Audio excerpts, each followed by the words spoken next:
There are places in the world where innovation feels loud, theatrical, almost desperate to be admired. And then there is Japan, where some of the most astonishing ideas arrive with almost no noise at all. You see a road that refuses to let snow settle. You order sushi, and a tiny high-speed train glides straight to your table before the thought has even finished forming in your mind. You watch a skyscraper vanish in the center of a crowded city, yet the street below stays calm, the air stays clear, and life moves on as if the impossible has somehow learned to be polite.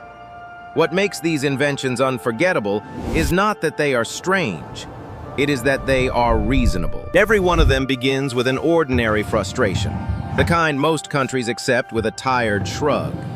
Japan looks at that shrug and treats it like a failure of imagination. That is why the country keeps producing solutions that seem almost unreal until the second someone explains them. Then the reaction is immediate. Why does everyone else still live without this?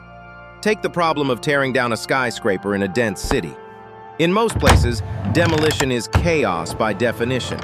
Thunderous crashes, clouds of dust, blocked roads, weeks of disruption. Japan looked at that mess and decided the mess itself was the design flaw.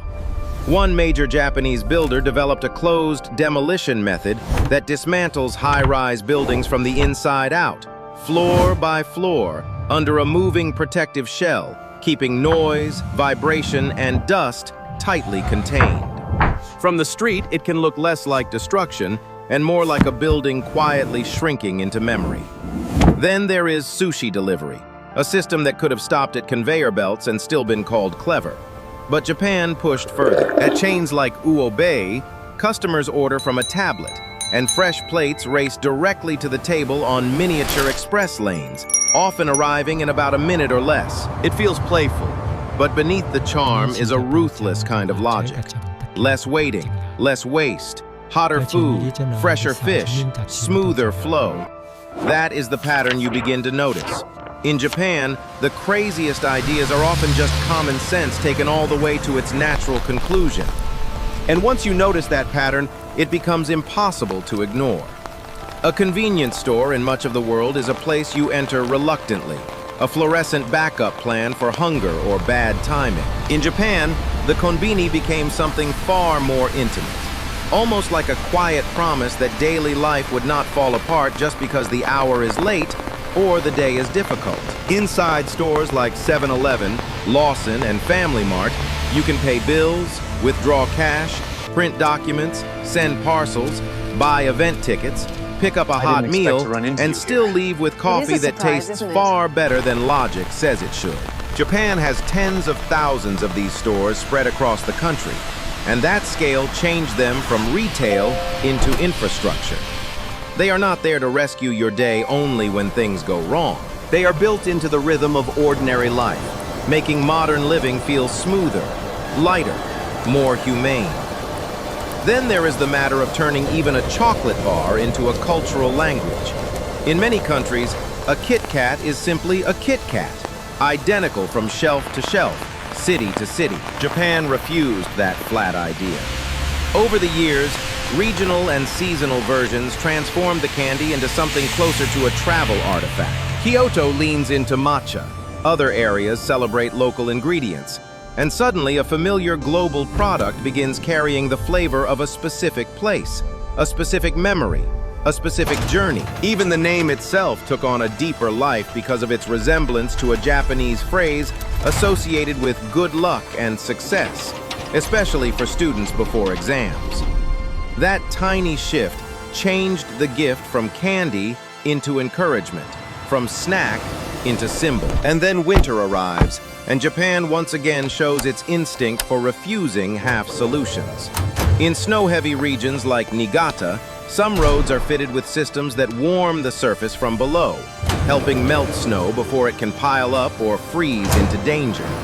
Think about what that means. Fewer plows clogging the dawn, less salt eating away at the asphalt, fewer hidden patches of black ice waiting to punish a moment of trust. Most nations manage winter. Japan keeps looking for ways to design the worst part of winter out of the experience altogether. That is what makes these systems linger in your mind. They are not flashy because they want applause. They are elegant because they respect the person using them. That same respect for the ordinary person appears most clearly in places where people are usually expected to tolerate discomfort without complaint. A crowded train platform, for example, is one of those environments most of the world has accepted as inherently stressful. The edge is always there. The rush is always there. The danger is quietly normalized. In Japan, that danger was treated as a design problem rather than a fact of life. Platform screen doors transformed the emotional atmosphere of rail travel by placing a clear barrier between passengers and the tracks, opening only when the train aligns exactly where it should. The effect is larger than safety alone. A platform that might once have felt tense begins to feel controlled, calmer, almost civilized in a deeper sense. You stop bracing for the worst because the system has already done that work for you. And then there are the roads beyond the city, where Japan once again turns a boring necessity into something unexpectedly meaningful. In many countries, highway rest stops are forgettable interruptions, places designed only for fuel, fatigue, and convenience. Japan reimagined the concept through roadside stations that do more than serve passing drivers.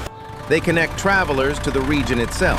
You pull in expecting a pause and find farmers selling produce harvested that morning. Local meals you cannot easily find anywhere else. Information that introduces you to the surrounding landscape. And facilities that suggest someone actually cared about the experience of stopping. The road no longer feels like a dead zone between destinations. It becomes part of the destination. That same philosophy reaches even the most private corner of daily life. The bathroom. For countless first-time visitors, the Japanese washlet feels like a joke right up until the moment it stops feeling like one. The warm seat, the precisely controlled cleansing, the drying function, the quiet attention to comfort and cleanliness.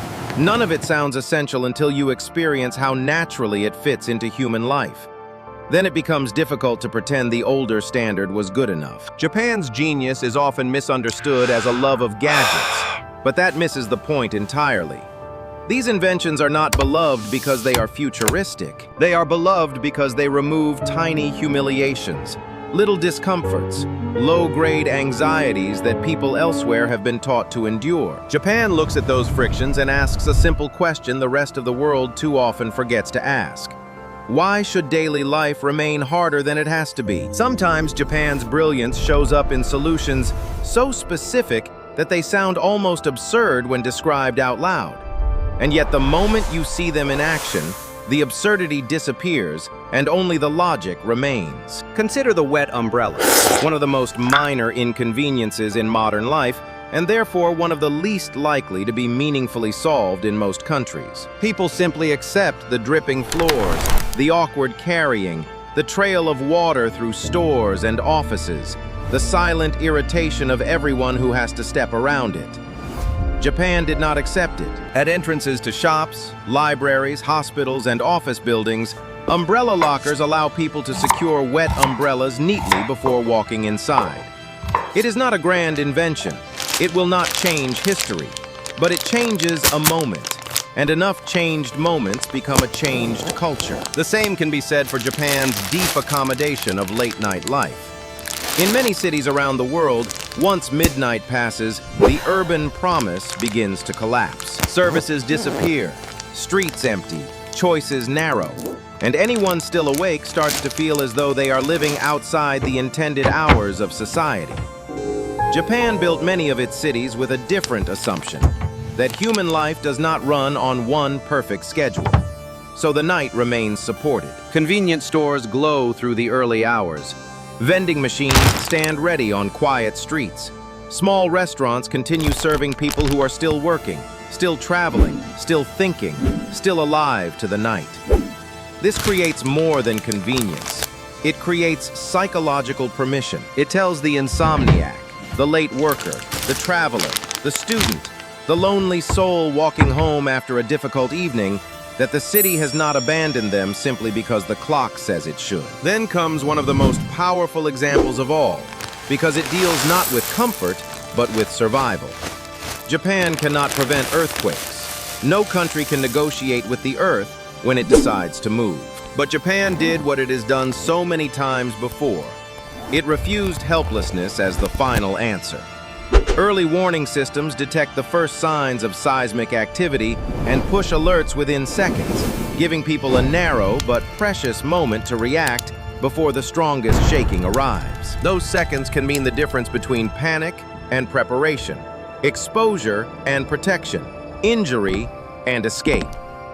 This is what Japan does at its best.